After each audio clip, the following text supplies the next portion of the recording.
Hey kids, welcome to another episode of the Handsome Genius Club Radio Show. I am your host, Anthony Kingdom James, and joining me today is a man I have known low for, oh my God, it's just striking me now. It's 20 years I've known you.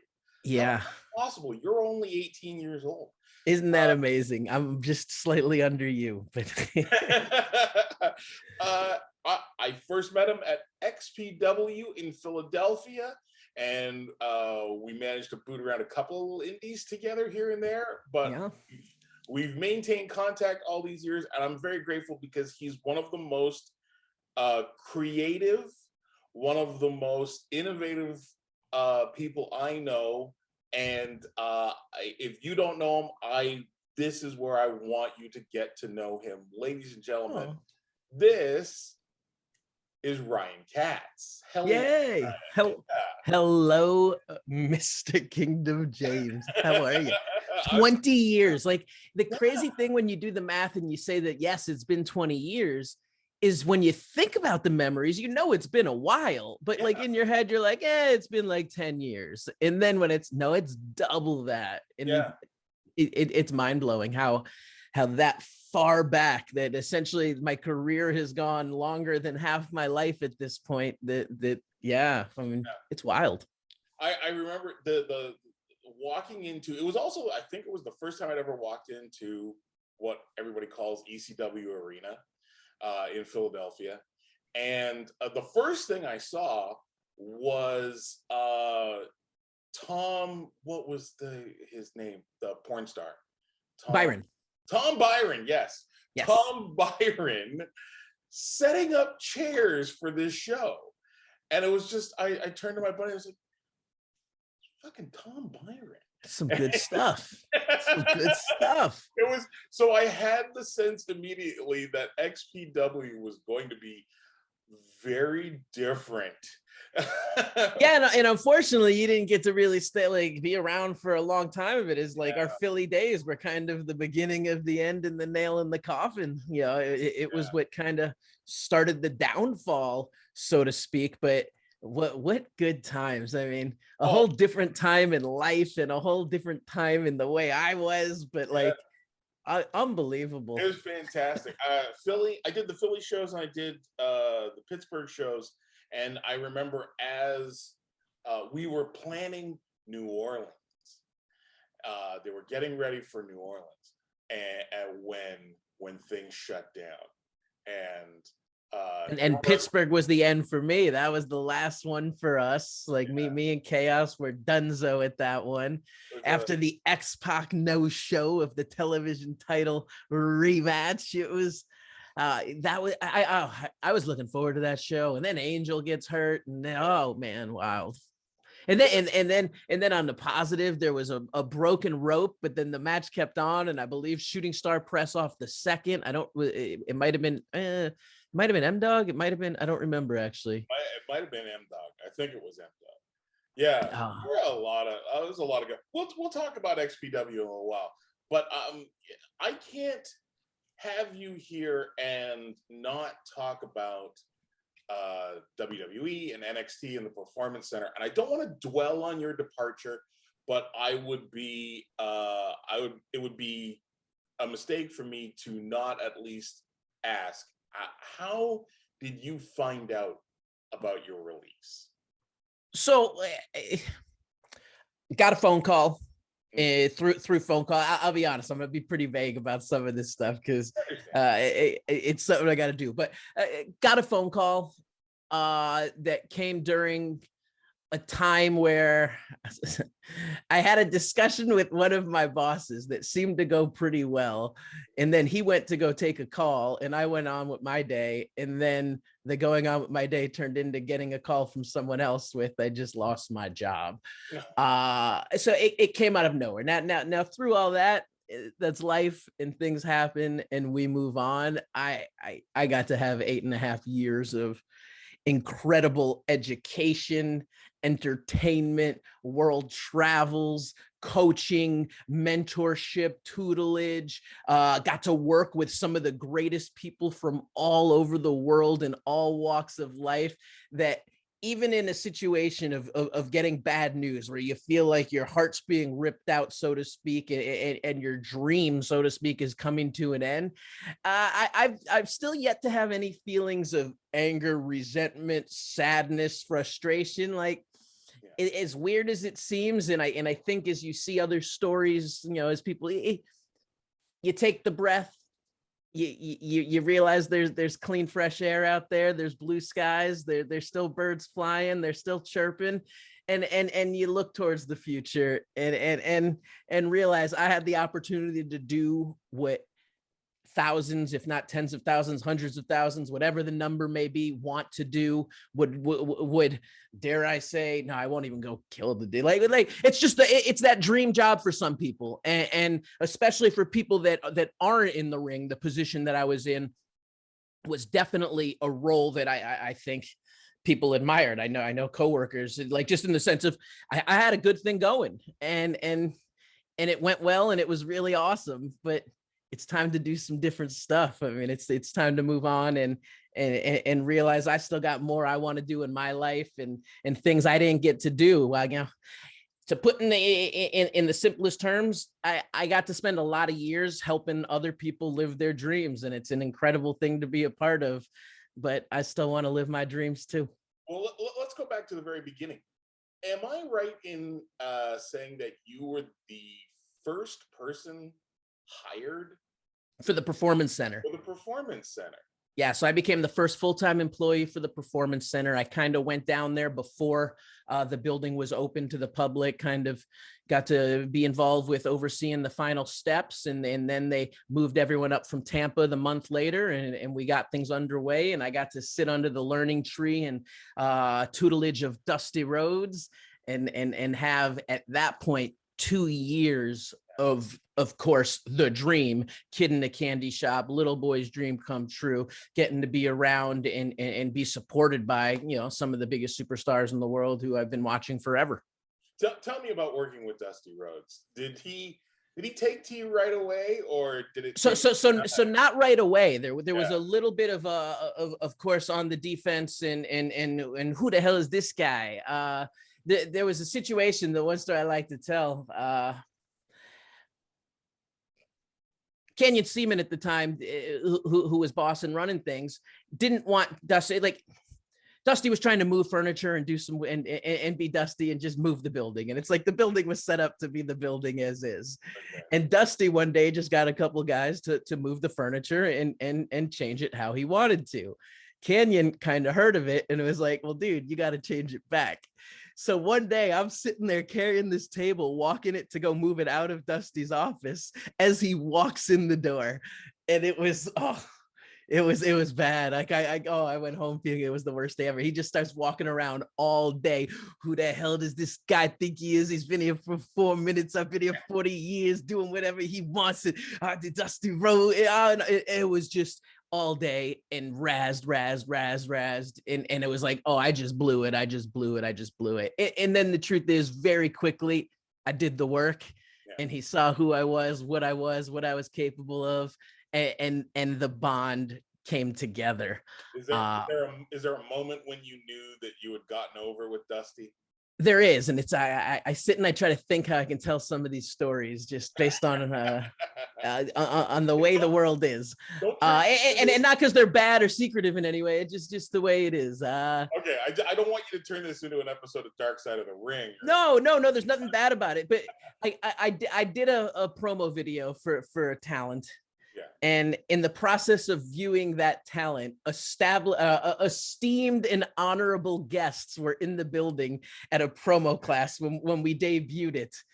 Okay. And some people took offense to the video, and Dusty at that point, I think, knew that, like, I was there to go make some cool stuff, and maybe sometimes I ruffle some feathers and step past the line and tiptoe, and I think he just saw that, oh, there's a little bit of a rebel spirit in him, and at that point on, there was this connection to where, like, the day after, I walk into my office and he walks in and he's and he just slides it on my desk and he's like, "This is for you." And then it was just his biography, and then inscribed to me. And from from that point on, like, it was amazing. Like, then there was a bond relationship, and I just got to be around it. And as he would say to me, he'd be like, "Brian Katz, I'm not your boss. I'm your coworker. And you know what? I'm not even just your coworker. I'm your friend." And it was just awesome stuff. We had common interests. He had a brother who lived in Colorado, and like my interest in skiing, and I went to school in Colorado, all that. Like, there was just all these.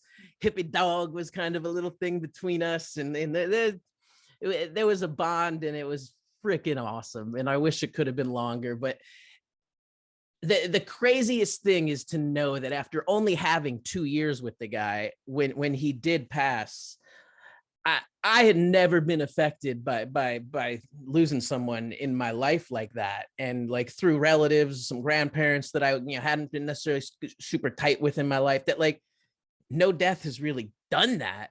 And like that, it broke me a little bit. Like it was crazy. Like that was my Yoda there. And it was wild. And he believed in me and supported me.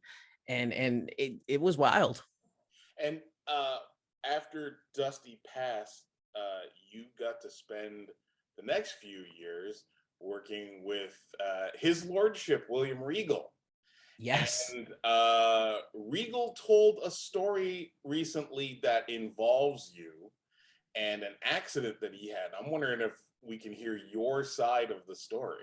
Sure. So like, I feel like I can give a little bit now that he put it out there, because I think one of the greatest things and one of the testaments to my world in professional wrestling is the story never got out before. And like in a world of a company that had leaks and information that was getting out, and oh, this is happening and this is happening, no one ever knew anything about it. And I was happy with that.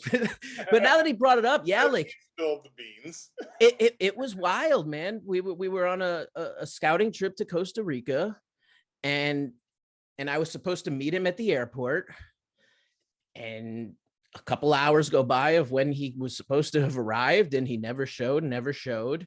And I don't know what's going on. And eventually I went to my hotel at that point. I left the airport just trying to figure out, we'll see. No one's answering. I got nothing.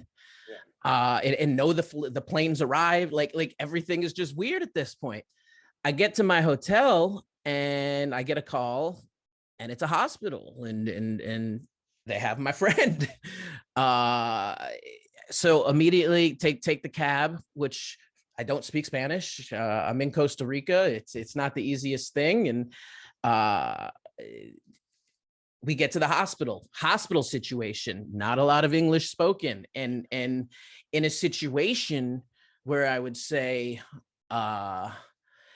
it wasn't in a hospital room. Like they were overflowed. It was rough situation, not what I would call a high-end facility at that point. And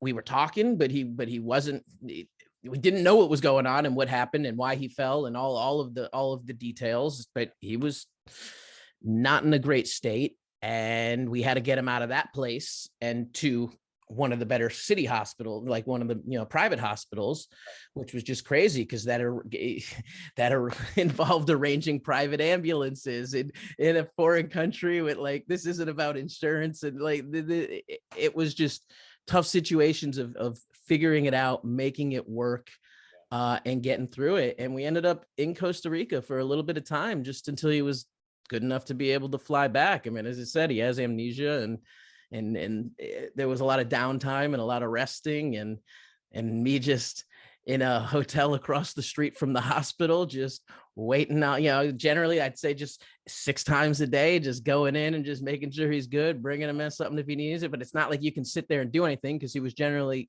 sleeping most of the time.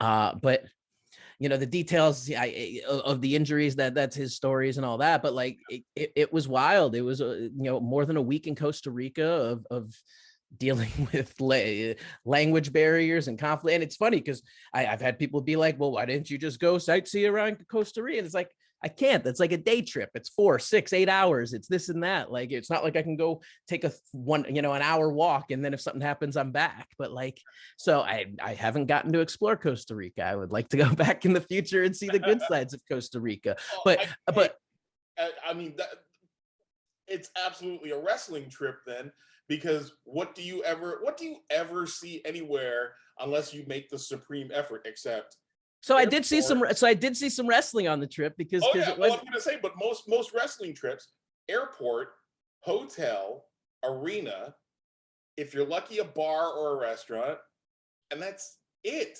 I ate at a PF Chang's. What, in Costa Rica? I did. I had a PF. I mean, I ate other food as well, but like, but one of the, I was looking for just the way the hotel was across from the hospital. It was very commercial and strip mally and had American. And while at PF Chang's, I watched a WWE wrestling show with Spanish hosts. Like, it was an interesting experience. I think it was a Wednesday night and WWE was on with like their magazine style show. And like, it might have been Super Straight. I don't remember the program, but yeah.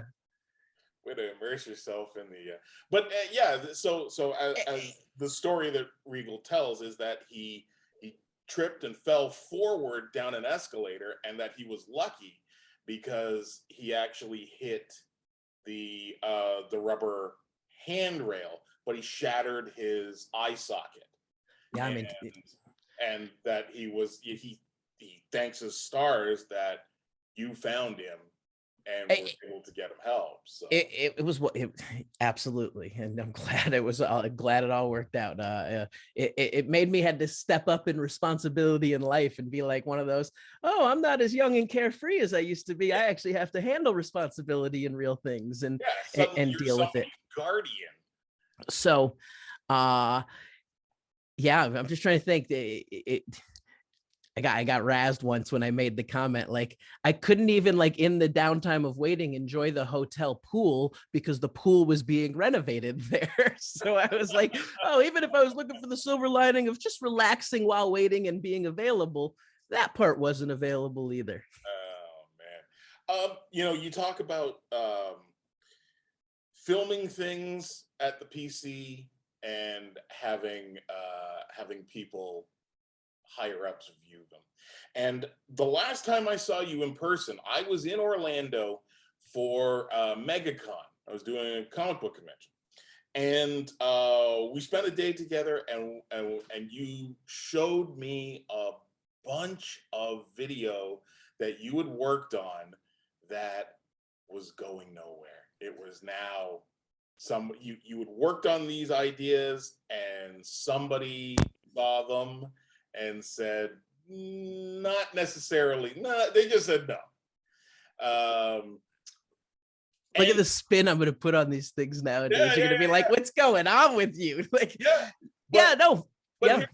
So I wonder, now being out of the position, is there anything that you look back on that got left on the table that that really, really still to this day is like, God damn, why didn't they go for that? That thing would have been perfect. So I think we can all look at through shaded lenses of our own work and have an outlook where it's going to be the best outlook. And of course, in a situation that you can't control all of the pieces of the puzzle, like you're put into a situation where you're not going to necessarily always get what you want. Yeah. So, I mean, there was a lot of stuff that we got to make that never got to see the light of day. But at the same point, even when they didn't do those things, a lot of those talents still got opportunities because of it. It wasn't that, but because of it. So like, then it starts going less of the, it should have been, or they never get a little bit less of that. Now there's a few people who you do work with and they get released and you wish it could have. I would say we did some cool work, with a lot of the Brazilians. So Tainara Conti, Cesar Benoni, Arturo Huas. Those guys that they had a little faction that are, they never really bought into it. The crew didn't want to buy into it. So it's like, It didn't go anywhere. I feel like, oh, we probably could have made something, but it wasn't my position, above my pay grade, not my decision to make at that point. And now you do see Tainara having some success right now on AEW and all that. But there's a lot of those, and there's a difference of the situation of the eras of NXT to now what's going on to, like, when I look at the current product, there's so many positive things that I still can take away from it. And I'll be honest, I don't watch with a consistent manner. I mean, I still watch. I'm not going to say I stopped watching, but like, it's not my destination television every week now. But the fact that so many people are now getting opportunities to at least show what they have and then sink or swim and let the audience make the decision if they like them and see how it works out. There's a lot of new people getting the chance to become superstars, and that's always a positive, because the one thing I took out of, not the one thing, but one of those things that meant the most most to me coming out of my time and experience at the Performance Center is the people. I mean, I got to work with amazing talent, and I said it earlier, like, from all over the world. So like, while right now you see Xia Li having a little bit of success on SmackDown, the fact that when that whole process started of when we went and had tryouts in China and people were brought in, like 7 people were brought in. And unfortunately, right now you have 2, Boa and Xia, who are still going in the program, but like, there was relationships made with all these people, and it was so cool to bring their culture to ours, and our people were accepting, and it was just like, within the first week, they threw a party for Chinese New Year at their apartment complex and invited like everybody and cooked for everybody, and just, they immersed themselves in our stuff. And we were doing a lot of social media videos. So we went on these dragon boat tour, or the fan boat tours and alligator things, and just went on experiences. They got their driver's licenses and learned to drive. So there was like videos with driving with Robbie Brookside and all of these fun things. And then they did something where they blindfolded the coaches and fed them weird exotic Chinese foods, and it was just humorous and fun. And like, that era of the Performance Center was incredible, because there was just this truly familiar relationship where everyone was trying to make everyone be their best, whether it be perform at their best, do their best work, just have the best energy, push past potential. It was something magical that was going on. And we all knew we were a part of this magic. It was sweet, but that can't last forever, so to speak. Tell me about working with Hit Row. You're the man who came up with the lineup for Hit Row, aren't you? Yeah. So it's funny. Even that, like, I used to be so boastful, but like, it's tough to take credit because there's still team things. So yes, absolutely. But like, it's team effort and brainstorms and all these things happen to make ideas go through. So like, anyone to sit and think that one person is the magical idea man, unless you're the one in the final chair writing the checks, there's a little bit of delusion there, I think. So yeah, so Brianna Brandy was someone who I helped her kind of. She had messaged me years, before she ever got hired, through social media, and as many people had, trying to find out how to get opportunities. And as I generally did, I usually threw challenges at people, and I asked her to cut me 3 or 4, I don't remember the specifics, different promos based on, I just threw some stuff out at her. And within a few days, she came back at me and rocked it. And it began and opened a door and channel of communication at that point. Eventually she was able to get a tryout. Things didn't actually work and she didn't get hired through that tryout. But then through the next year, and I think it was maybe even 18 months to pushing 2 years of persistence and messaging myself and Canyon with just, here's what I'm working on. Here's what I'm doing. Here's me training. Here's me reaching out and doing this. Here's just showing us that she's hungry and she's working and trying to better herself and trying to do more and strengthen herself and working on her athleticism and all these different things, to where she got another shot and she got hired. And I knew Brianna's talent, and she's got that style and she's got that swag and she's got that attitude and that vibe, and she came swinging. And when I saw that was going on, and then all of a sudden when Tahuti and Frank were in the mix. It was like, this makes sense. And it's like, Brianna's a rapper, Frank's a rapper. And it was like, Tahuti just looks cool as can be. So Ashanti the Adonis looks cool as can be. Like, he had this awesome style. He always had cool fashion. Like he looked like the real deal, like fashion template. And I was like, we just have to aim him and be the producer. And then he just has to just give the yes and the that's rights and stuff like that, in terms of if they're doing something musical, or sit there pretend he's the one mixing in the chair. And then it happened. And then we hired Swerve, and Swerve comes into the mix, and Swerve's about the breakout tournament and stuff. And I remember giving some pitches for a while of, even when that very first breakout tournament happened, when Swerve was in that. And I remember making pitches that in the personality profiles, we should have Swerve just chilling at the studio with the three of them. And I was like, doesn't have to mean they're a faction yet. Just let's just start planting some early seeds of like, these are his friends and rap crew. Hitmakers is what they were going before. I don't think they were able to get for whatever reason, things change. Didn't happen right then, as what happens. So, you know, in the life there, the ideas don't always happen, especially when you want them. But then through evolution, through some changes, adjustments, tweaks, and time, and you know, timing, they come into play. And then Hit Row came to be, and Frank killed it with the, you know, with that track, made that killer little hook that got everyone in. And then they just had that style, that bounce, that vibe and aura and all, as I said before, that was killer. So Frank, you mentioned AJ Francis has talked about how you know, gave him the idea, or you suggested that first lineup. And I know from personal experience how musical you are. And I remember riding in a car north of Pittsburgh, me, you, and Joey Chaos, where you just decided it's time to freestyle and turned it on and just went. And I wonder when you have Hit Row together and they're starting to make actual music, not just, you know, whatever rap PN News is doing on the way on a you know, for a Saturday night match. That they're selling real songs on iTunes or Apple Music, Spotify. Yeah.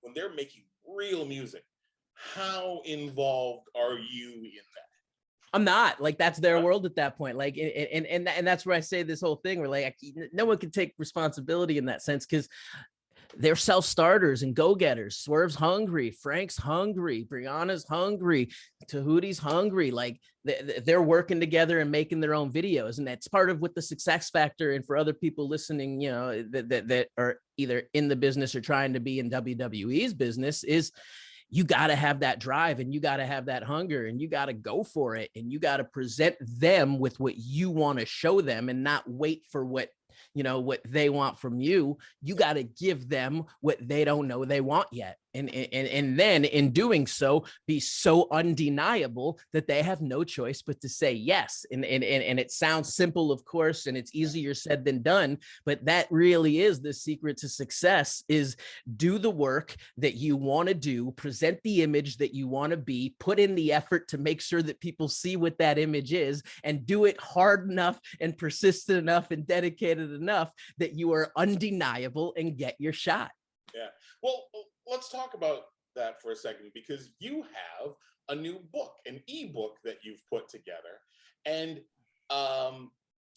called "How to Be a Pro Wrestler." Yeah.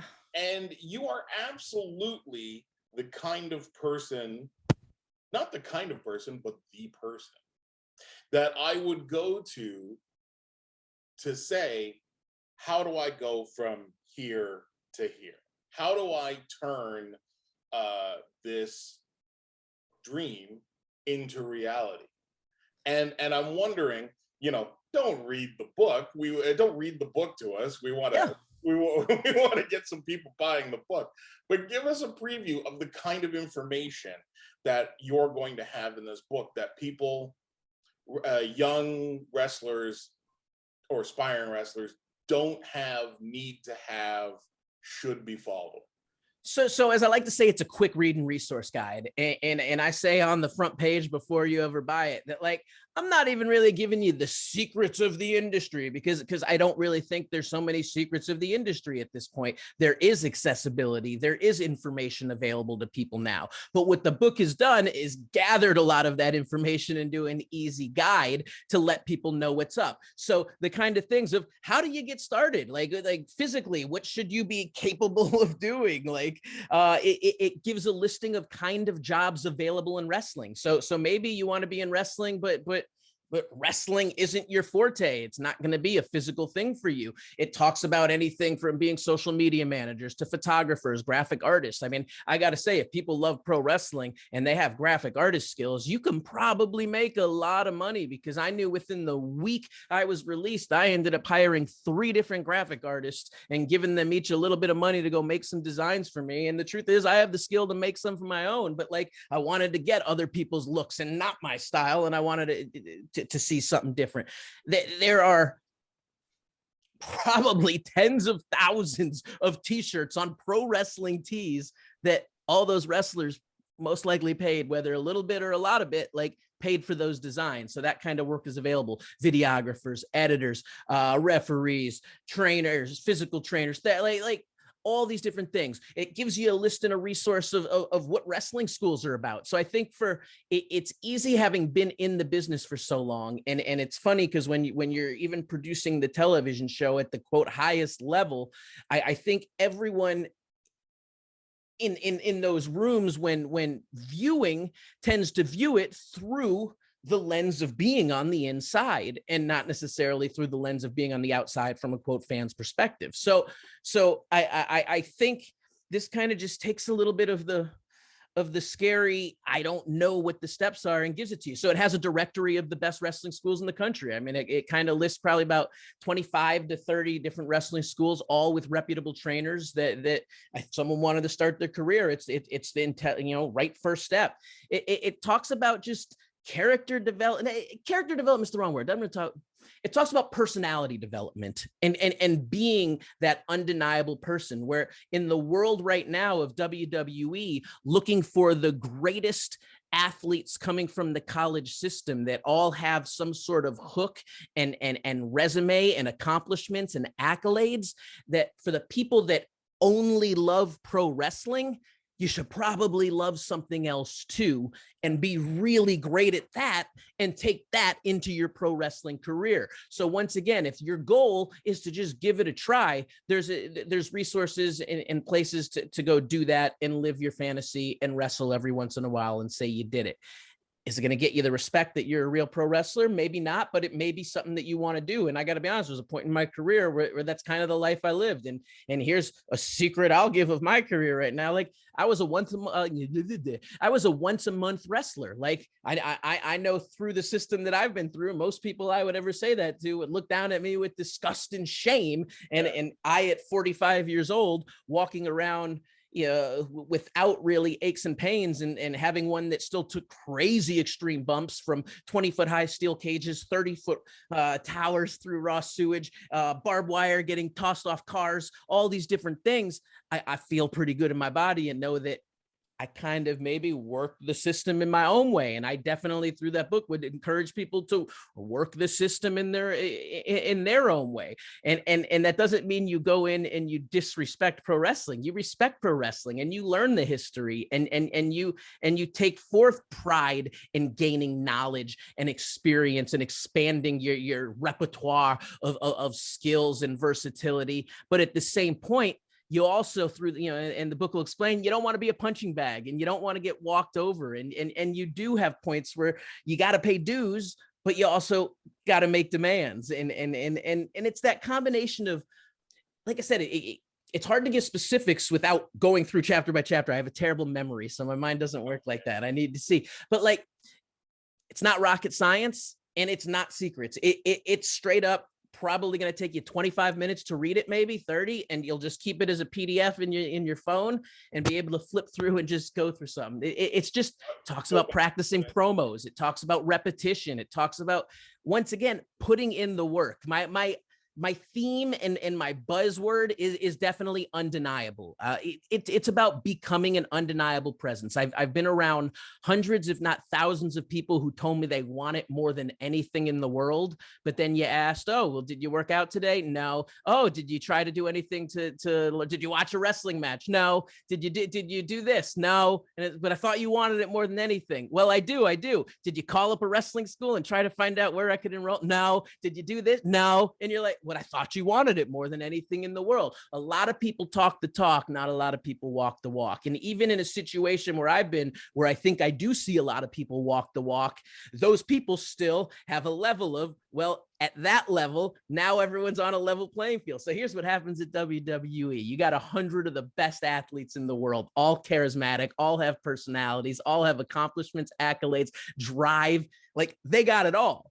But they're on a level playing field at that point. So now all these people who were these huge big fishes in small ponds, even big fishes in big ponds, are now all just a bunch of fishes in the same, they're all big fishes in this bigger pond or in this ocean now. But like, you got to find your way to stand out and be unique and be one of a kind and be just enigmatically exciting. Like, you got to have some mystery. You got to have a presence. Like, and I think this is, so here's we go, specifics of the book just talks about creating that vibe. You're always in character like that's the thing. And that doesn't mean personality, but that just means look and presentation at that point. Like, so I would say someone who's a bad guy character, I don't tell them to go be a bad guy in public, because you're always in character. There's multiple sides to personalities. Just because you're a bad guy wrestler doesn't mean you're a prick. It means that in the situation of what you're doing of competition, you cheat, you're a villain, you do things, but like, you probably still have friends who you get along with and do cool things with and think you're kind of a nice guy. Like, there's levels to when you behave a certain way. But what I mean by staying in character at that point is maintaining the look, maintaining the credibility that, like, if you have a vibe, don't dress something totally, like, you got to find the way to just stay true and authentic to where it doesn't look like you're playing a character. Yeah. It just looks like you're that person. That's kind of that magic meld of wrestling that draws the line and blurs it of what's real, what's not, who's a character, who's real. And then you get to play, because the truth isn't, as we admit, you want to play a character, but you want that character to be an extension of yourself.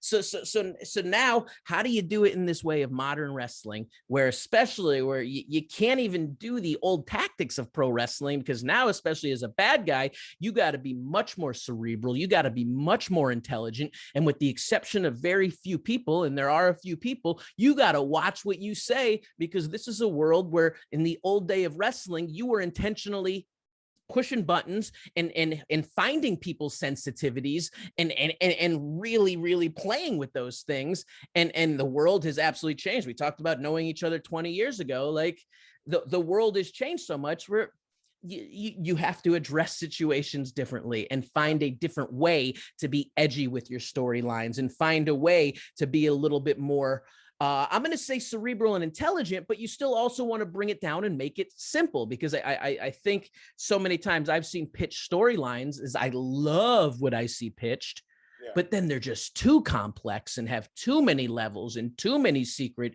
Easter eggs and this is and that's. And it's like, yes, for the portion of the audience that's going to look at every fine detail and the people who do the recaps online, that maybe they'll catch these things. Those are cool for those people that do, but you still got to reach the common, person at that point. Like, there was a broadcast journalism was my background, and you're supposed to write for broadcast journalism at like a second grade level. And it's like, yeah, everyone wants to write much more intelligently, but you don't, because you're trying to reach in a mainstream fashion. Jay-Z used to say, hey, I can write some of the best rap lyrics in the world and kick the illest, sickest flow there is, but I make hit records, and that means keep it simple, stupid. Okay.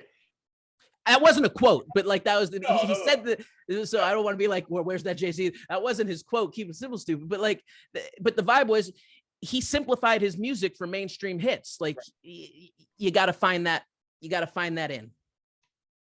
Now I'm going to ask you something, and this is probably going to end up being the preview clip for the show, for this episode. because I didn't write this. This isn't a note I made to myself to ask this, but as we're sitting here talking about it, it comes to mind, and I have to ask.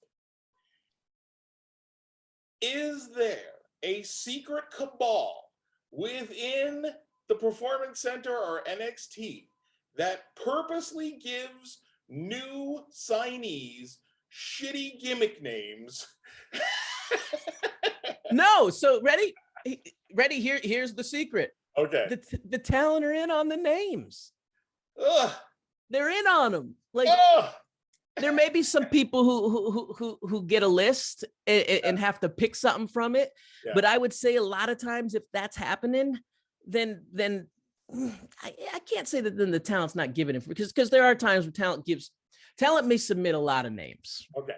And then there becomes a mix and match game and things that happen. But in the end, the talent is involved in that decision. Like, it is not, no one is just given a random gimmick. And maybe I shouldn't say no one, because of course there's going to be an exception to the rule and someone has been given a gimmick. Yeah. But like, the talent is involved in creating their gimmick. And that's what I talked about with being undeniable, is that those talent that show who they are and they express who they are, what they want to be, will be that. Yeah. When you're trying to figure out a gimmick and presenting, and what do you think of this? Like, then they're going to be like, well, I don't really like it. But if it's like, what do you think? I'm doing this. Then it's like, well, yeah, let's see what you got. Like, confidence is king, and you got to own your identity. Yeah. It's just for the longest time, there are some names that have come out of NXT, and just the gimmick name. Not the person, not their character, not their performance, but some of the names that have been chosen have been thought of as either bland or silly. And I don't want to give examples because I don't want to pick them. But here's my example or here's my feeling on this. Okay. Names are names. And like, guess what? Some people are born with some crappy names, or their parents gave them an odd, exotic, or weird name. And then you're like, well, that's my name. And like, in the real world, you don't choose your name. So, and to me, a lot of these names get presented and they're weird.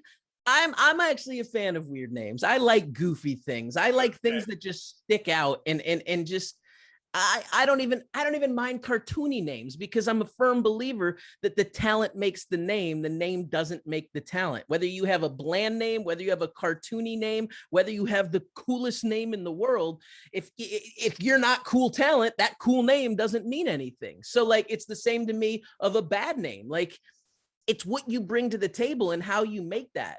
I'll give one example. There was a wrestler pitch who wanted the name Diggs. Or it might have been Diggs, one of the two, and it was hated, panned across the world. But like the room, hey, just what? No one was going to buy into that.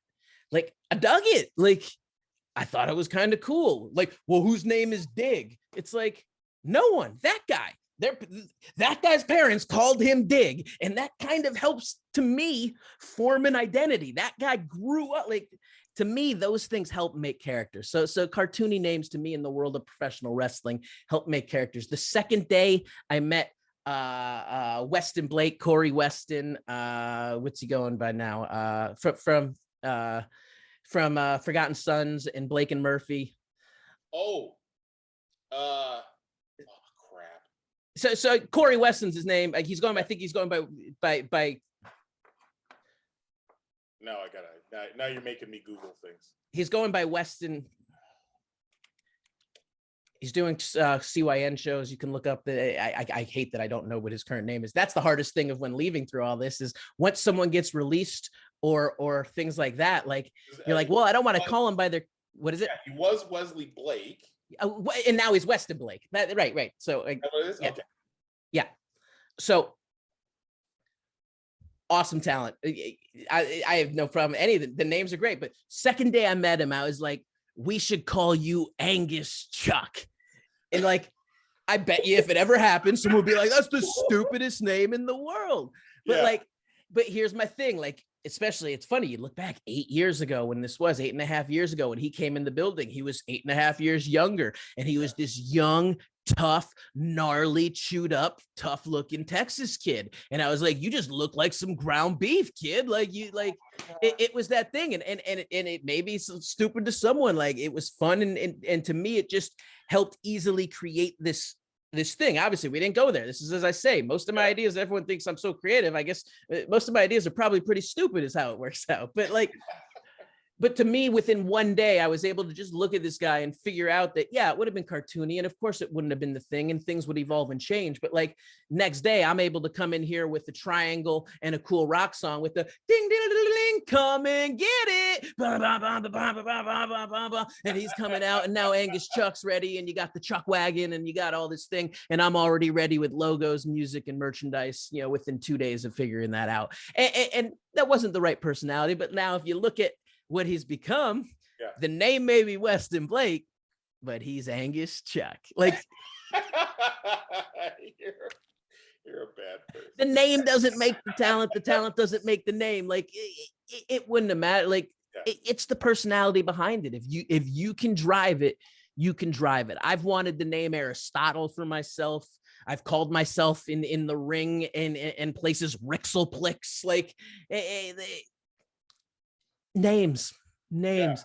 Well, I do remember Devilish Lee Handsome. Yeah. And Mike Tenay called me dangerously handsome on TNA Explosion, and I was like, come on, man, get my name wrong, because I was very devilish. Now you know how I feel the first time that Chris Kloss called me Winslow. Yes, a little Carl. Fuck, I wanted to fight him. Yeah, you didn't get that opportunity, but I got the opportunity to give you a boxing glove through a box. Yes. Okay, let's talk about the unfinished XPW angle, because you and I started talking about how we were going to do something, and we even had an idea, and I thought it was going to be the most fun ever. But the Christmas 2002 XPW shows in Philadelphia, when you were the leader of the Enterprise, you gave me a Christmas gift in the middle of the ring, and it was a tall, very tall, gift wrapped box, horribly wrapped. Yeah, but it was fantastic. You showed me this, and I was like, "Oh fuck!" And I remember you showing it to me. You got to hold it like this. You got to hold it like this and open it like this so it'll work. And you had some friend of yours who was a magician. Magic Eric. Yeah, Magic Eric worked this out. So I hold the box and I pop it open, and a boxing glove, like a bad Cesar Romero Joker gag, comes up and bops me in the face. And there's just this, I'm holding this box and it bops me in the face, and I just have this look like, fuck. And you're lying on the canvas, rolling around, holding your stomach, laughing. And I just thought it was the God. I don't know how you decided this is what we should do, but I'm grateful because it was fucking hilarious. so through my wrestling career, I've always had magic consultants. Like I've had friends and acquaintances and other people who I've known, who I've used their counsel for ideas of how do we bring different things into the ring, because it's difficult. A lot of the dynamics of magic are based on views, and a lot of pro wrestling is 360 view, or at least 270 degree view at that point. So there's so much control that has to be done. And we're now going back once again 20 years that I was not very good at my craft as a magician. So I was very like, yeah, cover it this way, and you don't want them to see that you're doing a move here, and like, yeah, if you sit here like this. Like, I mean, I was terrible at what I did, but still wanted to use the gimmicks and contraptions in a funny way. And we thought that the gift, we're like, Christmas, we can do this. We can do the boxing glove. And you would think it's easy to do. Here's the thing. You would think it's easy to make. Like in your mind, you're sitting there like tube, spring, glove, put it in a box, no problem. And it doesn't work that way. Like it's a tricky concept. And my buddy made like this, like, it's not pneumatic, it's not hydraulic, but like there was like a trigger on like the spring loader that allowed it to pop on the open and this and that. And I wish to this day I still owned that. Oh, that was the follow-up question, is we both know what happened to it. I think we got a good idea, kid. Would you like to tell us, would you like to tell the assembled masses what happened to the boxing glove Christmas gift after the show? So at those shows, the Sandman used to like to bring his kids around. Yeah. And the Sandman's kid definitely took a liking to my toy and walked out the door with it. Like, and it wasn't like, and if he asked me, I would have given it, because if someone asked me, I that's kind of person, but like never asked me, just took my boxing glove present, and that was that. And I loved it, but I like knew that it happened, and it was like, oh well. Hack. I know yeah. Out there, hack. And it probably went in. See, here's the thing. Oh, it's a boxing glove. Is it in storage or is it in the garbage? Yeah. Because after the first couple of times, his kid probably. Well, that's it. Because the boxing glove also, like, if we're getting into it, only like gives you like a little. It's like a half of Bruce Lee 1-inch punch kind of thing. It's like a. Oh yeah. You were very specific about how I had. You gotta be looking at it. Yeah, get right in there, right into it. A little bit bush league, but that's the irony of the GQ Money character, is pitched and is spoke a big game and delivered. Oh my God, delivered at a different level. All of a sudden I want a shirt of you, just your face smiling with the makeup, with the Clockwork Orange makeup, maybe the hat with the legend around it, Bush League supervillain. There you go. Get on Fiverr and hire a graphic designer this afternoon. There's your next There shirt. It is. See, there's jobs available in wrestling. But I was all excited about it because we were talking, we were bullshitting at the time about there's a battle royal coming up. Let's get into the battle royal and do something together. And then after that, we'll have a match, and it'll just be a garbage match full of bullshit. And I thought, this is going to be fucking fun. And then the company shuts down. Where are you? I was supposed to have two cool angles. It would have been one with you, and I was supposed to have an angle with Bill Alfonso as well that I was hoping for. That was the thing. I've always thought, did I, like in recent years, probably would have been together and all. I was saying, let's get them together where I need help to fight you because you have Chaos and you have Veronica Kane and whoever else. So we shot a promo that never aired, that coincidentally one of the days that we were doing the shows, there was a marching band that was outside, there was a parade, there was something. And of course, Fonzie being Fonzie and being the king of the city there, went up, spoke to him, and he's like, I'll get them behind him. We cut this promo. And they did this thing where they come over the hill and he had a marching band behind him cutting a promo on me and stuff. But we never got to use it. How have I never known about this? Because a lot of that footage at the very end just disappeared. Yeah, like the whole thing, my whole idea was we'll get Fonzie involved and Fonzie will be my manager for this match. And like during the match, Fonzie will just yell out the names of old wrestlers and I'll hit their move, right? Bringing up Fonzie and then Sabu and Sandman and all that. We had the match, me and Chaos versus Danny Doring for the television title. And we started it with cocaine to the eyes, a little powder to the eyes. And I remember Sandman. So what did we do? We powdered the referee. We cocained the referee's eyes, and then we used a fireball on Danny Doring. And Sandman being so mad at us that we did a fireball in the opening spot of the match. And I was like, it was a distractionary fireball. It didn't get him all the way. Like he sold it for he still sold it for 5-6 minutes. Yeah, it's a perfectly justified fireball. And then he was able to get his vision back. I'll be honest, if as long as your skin's not peeling off your face, you'd probably be in a situation you could do that. And I like to bring realism into my work. And while I will absolutely sell an injury in a story, I don't always like the Fireball's becoming the roasted face for 3 weeks, because to me that's just stupid and unrealistic. Now you do the Kane spots where you're burning, and you do Randy Orton house. I'm gonna buy your burn marks and the craziness, but Foosh, absolutely, it burns you, it bothers you, it blinds you, all of those things, but you're not gonna get me 2 weeks later on that one. I think I'm gonna be okay and recovered. That's my world of booking pro wrestling fire. So where are you with fire? I still love it, man. Like ever since I got to light up. No. Where are you all these years later, mentally, emotionally, I don't know, physically, with XPW? Is it this beloved thing from your past? I know that there was a revival a few months ago for at least one night. There's another coming. There's another coming. Okay. There is a California show coming, I believe, in April. Are you it will be the King of the Deathmatch tournament. Oh.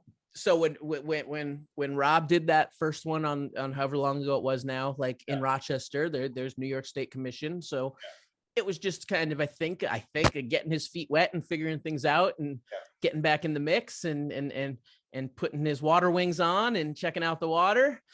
And he's trying to go a little bit bigger back in the home that Extreme built in outside of LA. I don't know where the venue is, but yeah. So what is it to me in my life now? It was an awesome, incredible part of my life that helped me become the person who I am today. So I grew up a sheltered suburban kid who was given a lot of opportunities in life. Some would call it spoiled. I don't ever feel I was spoiled, but I absolutely could say I had privilege, opportunity, and was able to take advantage of that in good ways through working hard. And I don't mean take advantage of through hustle, but through the grind and through working and making new opportunities for myself.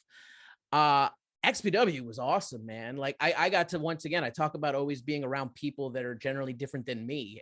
And that was something there, like that adult entertainment, especially to the most hardcore extreme nature, was something I wasn't necessarily familiar with. Of course, I'm a dude. I know adult entertainment and pornography, but like that was some crazy stuff they were making. And that was a genre and niche that I was not familiar with. So thus seeing it in person and seeing the activity, like, there's a lot of craziness right there, and seeing the way the world works and how guess what? Some people got to do different things in life to pay bills, and you got to look at life through different people's perspectives a lot of times. And it's real easy to be up on a high horse or on a pedestal or on a high rise looking down and looking and pointing at all the different things. But like, it makes you just realize that, hey, it allowed me to have growth in my life and evolve and become a person who I'm incredibly proud to be today, which is just kind-hearted, dare I say slightly soft,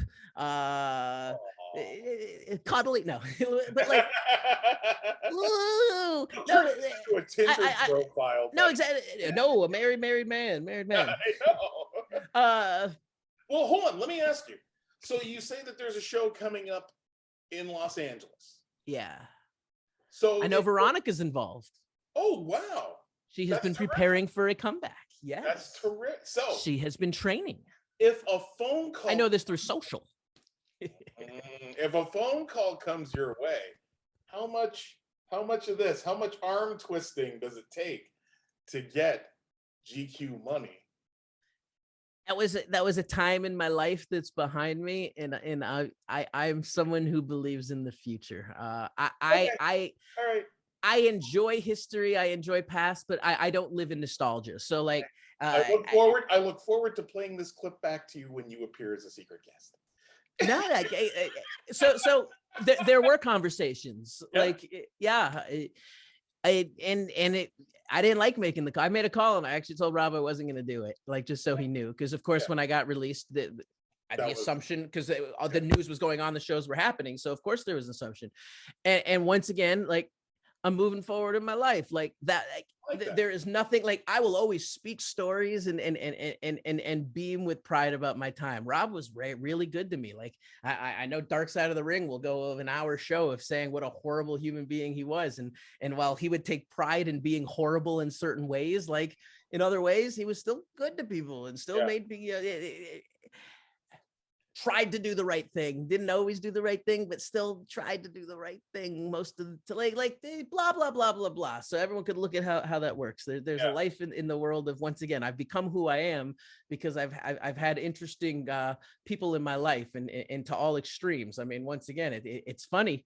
I'm going to go on a tangent, but it'll all come back together. Like I'm in this point now where it's like, do you speak about things like let's not get into full cancel culture because it's not that, but like, what do you speak about and what do you not? Like in a world like that, there was extreme things that went on, and we like you could pull up clips from XPW shows, which would of course get all of us canceled today. Like we spoke language that wasn't spoken. People spoke slurs and derogatory things, but it was like it was in the context of character and story and extreme television and being these crazy characters and not who the people were and blah, blah, blah. But like, it's tough to, because of pro wrestling, to then separate the line and go, well, bullshit. Like, no, that's you. And it's this, it's not a character. And I used to tour with Ron Jeremy. Like it's tough to sit and go talk about like things like now, because it's like, wow, crazy situation, guys in jail for some serious nutty crap that like some of it, when it gets talked about, I would say like you saw some of the behavior, of course, but like you didn't see him rape people. I'm not like we'll see how those cases are. Not my biz, not my world, but like the world was a little different and people behave different. And thankfully there's certain things that are changing and giving people agency and over themselves to be able to control who and what they can do or who can do what to them and all this and that. But like the world just changed. And for me too, I've changed and I'm not an extreme personality anymore. And I think that's the biggest thing of when you say, oh, we'll see if my arm's twisted and I show up as a guest. Like, I'm not an extreme personality anymore. Like, I like to have fun, but like, I'm a 45-year-old man who's a vegan and believes in love, peace, and happiness, and like has an empathetic heart. Like, it's hard to be extreme. Like, can I go be a heel in wrestling? Probably, because it's funny when I sit and I look back at like all of my style of what I did in promos. I don't think I ever insult people.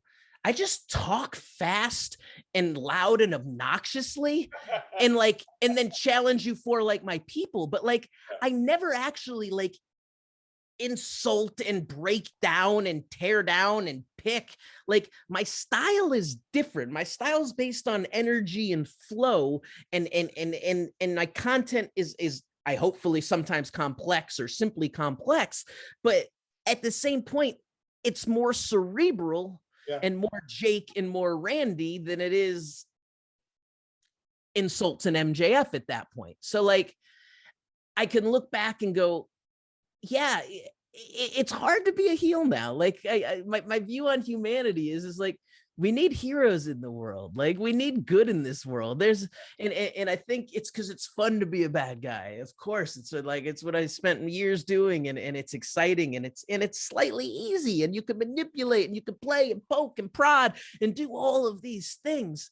But at the same point, the world took this weird turn where like everything is now just up for grabs and go for it, and it doesn't matter what you think, and I'm going to do what I want and it's like, well, no, you should do what you want, but you should also do that in appropriate ways and appropriate times and with some sort of class and decorum and moral value and compass and ethical pride and all of these sorts of things. And I feel, and this is just, I guess it's just getting older, because it's funny, as you're a kid, you probably hear your parents saying the same stuff, and those kids and their crazy stuff. But like, it's funny, you get older, and I'm starting to feel it. Like as I get older, I get softer. I'm not more aggressive. You're mellowing out. which is in fun. different ways, but then there's still an aggression of like, you still want it to be better. Well, you have a drive, you have a creative drive, and it's one of the things that I love most about you is you want to your brain is firing on all cylinders constantly, and here's an idea, and here's an idea, and here's an idea, and here's how we can do each of these, and here's how we can make you better with this idea, and you have an idea, and I can help you make that idea better. You are an intellect, and you are creative. But I've also watched over the years as you as a person have mellowed, becoming a vegan, getting married, you've got the dog, you've found, you've become comfortable being you, okay? Which when I met you, you were, if it was possible, a more hyperactive version of a young Jimmy Hart. I wouldn't have given you candy because I didn't want you having sugar. Yeah.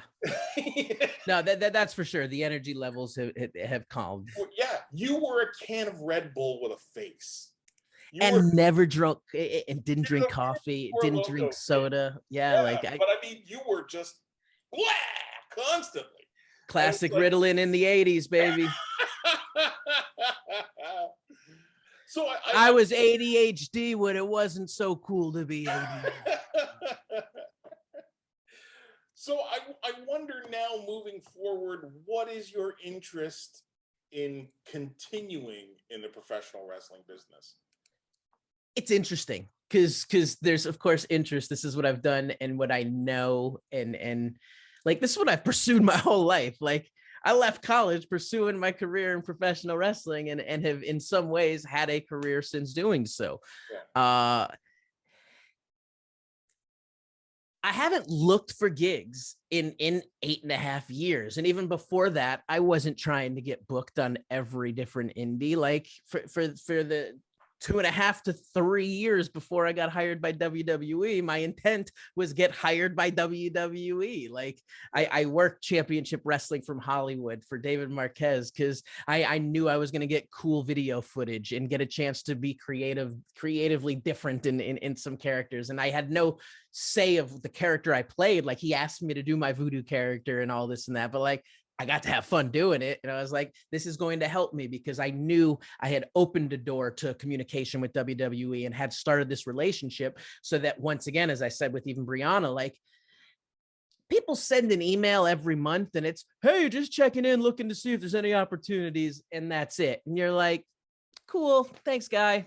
I don't know if I got anything. If something comes up, we'll let you know. But like, what Brianna did, what I would say that I used to do, it wasn't just the email checking in for a gig. It was, hey, just wanted you to know that I'm working on this. Here's a link. And there was something tangible they can look at. So for me at that point, it was a viral video that was doing 400,000 views with Boss Rutan involved. And then a month later, I was promoting a wrestling show on the Sunset Strip in Hollywood. And here's the flyer and commercial. And then a month after that is I'm doing a concert with KRS-One. And it was the check-in, but not just the I'm being annoying, but checking in with, once again, drive and purpose. And I think that's what starts to break the door down. And people need to realize that short and sweet is good. And I'm going to say that I learned that there too. Less is more when trying to get the gig. Like, don't send too much, send less. If they want more, they'll ask for more. But don't give them a reason to not like you. Give them every reason to like you and inquire to see if you're good enough. Because most of the time they'll bring you in person to see that rather than take the time to go watch clips. So, I don't know where I was going. That happens to me usually once. Yeah. No, you're saying you haven't looked for gigs. That's it. We're on gigs. So staying in pro wrestling. So looking for gigs. How do you do it? Like, It's funny because I'll be honest, like I read through all these other releases and I look at sheets and the sites and all of those things and oh, so and so has been in touch and they're working out a deal and so's been in touch. Like I'd like to be in touch with some people. I'd like to be in touch. No, I've taken it easy. So as someone who's been a go-getter my entire life, I haven't made really an effort since going. I've enjoyed a little bit of a vacation and time away. I said I kind of stopped watching. So like I'll watch pay-per-views right now. I'll watch the specials. But like when it comes to weekly television, it's not really what I'm watching because I do have social media. So like when the cool highlights come out, I'm seeing it that way. But like I'm not spending my 2 and 3 hours 3 times a week to go watch it. I will say I watch a little bit more of AEW for sure. I'd like to watch some Impact, but it's not available to me. I don't get access. So I currently can't watch that. So I'm not also an on-demand kind of guy. Like, so I don't love the streaming services and stuff. I'm a channel clicker. Like it's just, I grew up in that generation and I grew up wanting to be in the business of TV. Like TV was my thing. I like TV. I went into broadcast journalism for TV. I like TV. So I like clicking the channel and just going up and looking at the guide and scrolling and then pick what's on TV.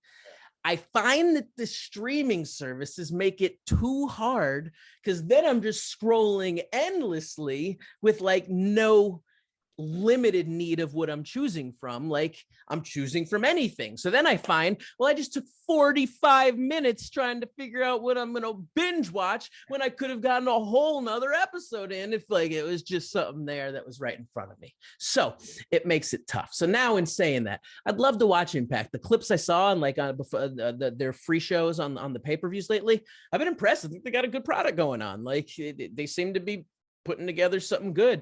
The craziness with Ring of Honor. I mean, it's funny. You would have said like, where would I go? But AEW becomes really difficult because they're saturated. So like, what does a guy like me do at AEW? And I know there's answers of what I could do, but it's like, the truth is it doesn't necessarily fit into the piece of the pie of their style of their television. Like, I have versatile skills and I can do a little bit of everything. So like, yes, you can find a awesome spot for me there. And I think I'd fit in real well and all of that. But like, when it comes to like who I am and like what people know of me and what I bring to something, like, I don't know that they're looking for someone like me. Like, because my skill is that combination of production and writing and motivation and coaching and personality and this and that, where they're a little bit more free and they're people just there's a little less guidance and structure, so to speak, or at least so I hear that my world doesn't work. Like writing promos for people isn't in their world. And it's like, and I've always been someone who, when I write promos for someone, it's not that, hey, I'm writing you a promo and you got to speak these words word for word and I'm going to sit there and read the script while you're watching it. No, like once I write it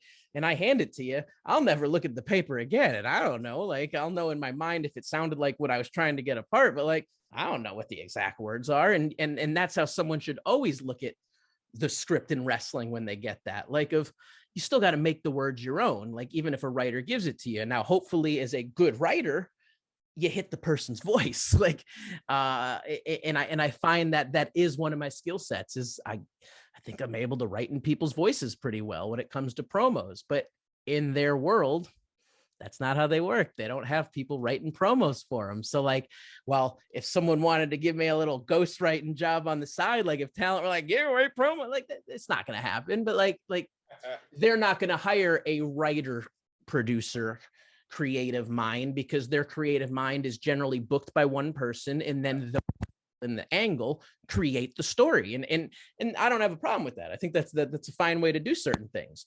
But now, as we once again go to Ring of Honor, like coming into the mix, there's a piece of me that would be like, ooh, if Ring of Honor is going to become this talent development program for AEW, I think this is where I shine. Like, I'm good at developing talent and developing personalities and characters and helping people find who they are and exceeding their potential by helping.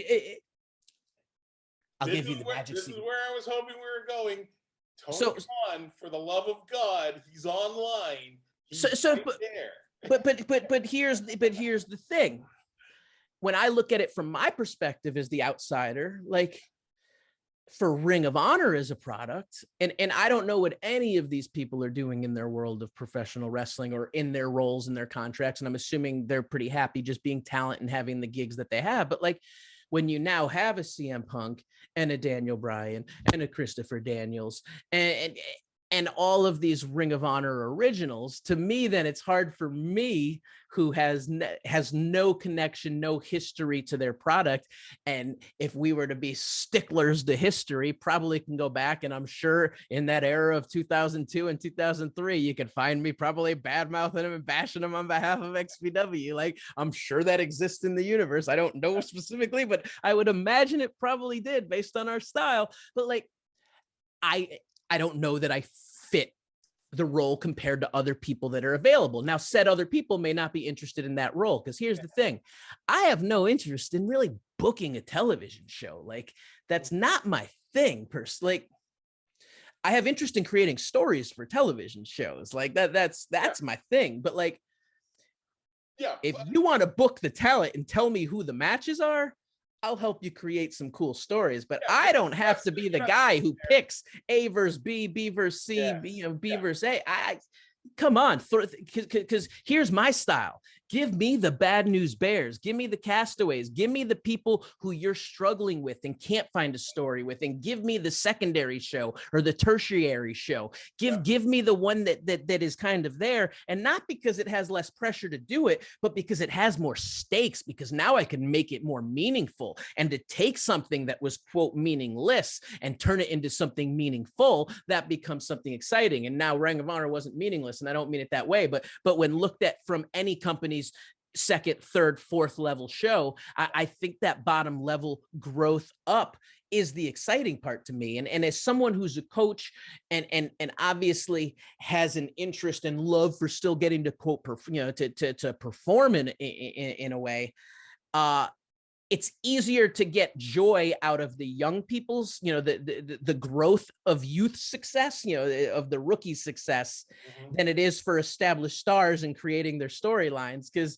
sometimes when all of a sudden watching cool angles and this and that, there's the point of, well, I feel like I could do it better, and that crossed my mind a lot of times in my tenure at XP or at NXT, that like, oh, I could have pulled that off better. I could have done that better. I could have cut that promo. I just, that delivery, all of these things that it doesn't hurt. You get more enjoyment, like to see that growth and happen success, where all of a sudden a superstar all of a sudden knocks it out of the park on a promo. It's like, what's really the joy at that point? It's like, oh, great. You just got a huge $50,000 bonus. I'm going to still go struggle and freaking be up till 3 a.m. writing that promo. And I don't say that bitter. Like, oh, you can see my smile and I say it in jest, but like, I'm just saying, I personally, you're too good at what you do. You're too talented to be on the side. Do we got a Krylon or lower third? Do we got to put an email and a phone number across the bottom of the screen right there? Like, well, listen, we're going to wrap up. So, I mean, Tony Khan, he's about to give his social media handles. Maybe somebody puts this in front of his eyes and he starts thinking, maybe I could use that kind of help for Ring of Honor. I mean, we'll see what happens. You can check me out at RyanIsSmiley.com. It's not just a website, it's a way of life. Look, Ryan is smiley. I'm always smiling. You could also, I mean, you brought it up. I mean, this is going to be kind of the official public launch, or first time I've really spoken publicly. I've been in test beta mode with the book. So howtobeaprowrestler.com. It's available. You can also go to Amazon, search either Ryan Katz or search How to Be a Pro Wrestler. It's available for Kindle through Amazon. Otherwise, I'd go to my website if you want to go buy it, like, and just have the PDF version for your phone kind of thing. It's cheap. It's easy. It's $5. I'm not, like I said, I'm not trying to give away the secrets of the world. It's an easy read. I think you'll like it and find it to be a good resources. If you already search and know everything about pro wrestling, it's probably not the book for you. Like, a lot of the information's available, but like, if you don't know where to start, how to start, and you want to start, it's a good resource and you're going to find it's going to be helpful. And the best thing that I can equate it to was when I was breaking into the business, Percy Pringle, Paul Bearer had a little pamphlet. It was called The Inside Secrets of How You Could Be a Pro Wrestler. And this is essentially kind of a newer, updated version of that for today's era and time. It's going to help you get your foot in the door. It's going to open up the door to some resources. And obviously I would say anyone who kind of buys that book kind of has the ability to kind of probably send me an email and build a relationship as well. And I still have friends, contacts, and all of those kinds of things that could help people out in this business, even if I myself don't have a job at the exact same moment. But speaking of not having a job, Mr. Khan or the Impact Crew or New Japan or anyone else who's looking for hosting, who's looking for interviewing, who's looking for any sort of entertainment podcast or other needs, you can reach out to my social media at I am Smiley or Ryan is Smiley. That's the tricky part, is because Twitter's one way and Instagram's the other way. But what are you gonna do? RyanIsSmiley.com's the place to find me, and we could have some fun together. This is a thing that should be done. Do the right thing, TK. Man, Katz, for the love of God, thank you for coming on the Hands Up. It has been 13 years since you've done the podcast. The last time you did the podcast was August of 2009. Was I solo or was it me and Joey? 2009. So solo. Yeah. No, you just said 2009. Yeah. So hopefully it's not another 13. I won't be here in another 13 years. Oh, yes, you will, sir. You've been working on your health as well. Yeah. I gotta start again. Yeah. So I've tried to push you in some of those plant-based foods and stuff before. Like we've shared a couple of plant-based meals, or I'm trying to think if you ate plant-based in Toronto or not. I don't remember. I did. Well, there were not constantly, but there was a no, but like when we went out that one time, like during you introduced me to it, and it's not there anymore, and I got so goddamn sad when it left. It lasted longer. I had told you that it closed down. It actually hadn't, and it lasted a while longer, but then it has closed down. I think it closed down during the pandemic. But there was a great vegan place at the Eaton Center, and I would go there. Probably every Wednesday, and skip a meal, or Tuesdays, and skip animal byproducts for one meal. And I thought the place was great. I wish there were something like it in my neighborhood now. I'd be frequenting it much more often. But then all the new plant-based places that open up are generally plant-based junk food and not actually plant-based healthy. So but I'm sorry, every once in a while I gotta take a baseball bat to one of God's creatures and grill its flesh. I can't. While you're grilling flesh, last night I was grilling peaches and tempeh. I'm still an omnivore. I'm sorry. No, my wife still eats meat, so it's like it's not like the household. Like we still have meat products in the house. So okay, all right. We're a half vegan household. All right. So Ryan Katz, for the love of God, yes, please, thank you for coming on the show. We've told people how to find you. We've told them that you're going to help them become a pro wrestler. What can we leave on?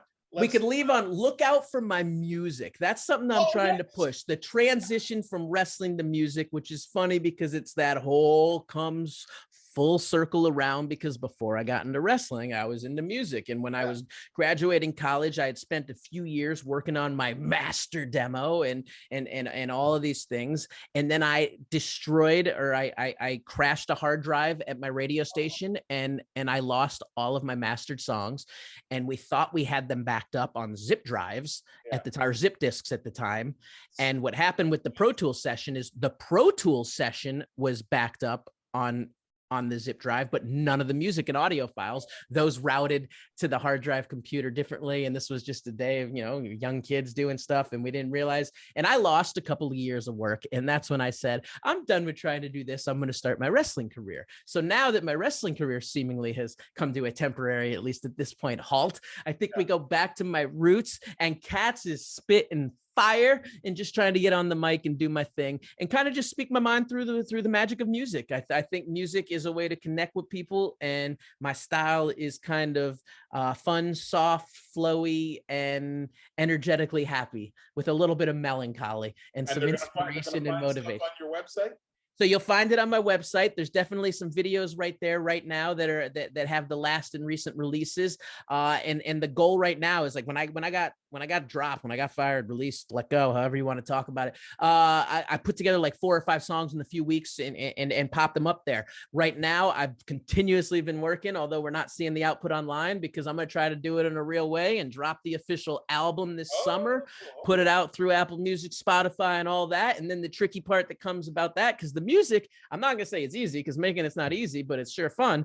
But the hard part is making the music videos to go along with it, because everyone, once again, puts over the creativity if I can go make videos and all these things for someone else, but putting myself in the spotlight and trying to do it myself is a different story. So it's now trying to find the teams and put some people together. And then realistically, unfortunately, now at this point in my life, I also don't like to ask for favors the same way, because it's like I've had some success in my life. So I think at that point, you got to pay it forward also. So like I got to pay people for their work. So now it just gets expensive when you want to go shoot like 8 music videos and stuff like that. So I'm just trying to figure out the strategy and get the music out there and let people see what it's all about, or hear what it's all about.